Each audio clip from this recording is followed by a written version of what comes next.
بسم الله الرحمن الرحيم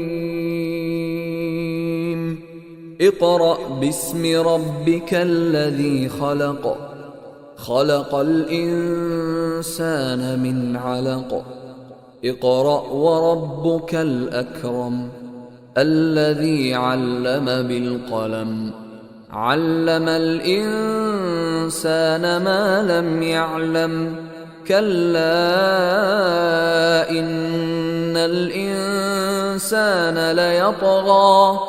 أن رآه استغنى إن إلى ربك الرجعى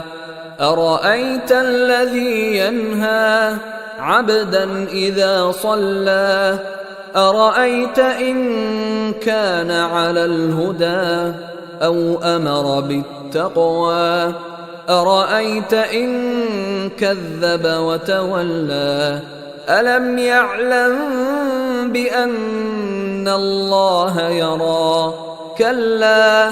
لئن لم ينته لنسفعا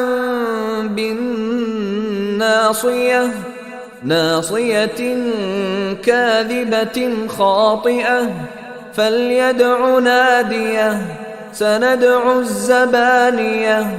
كلا لا تطعه واسجد واقترب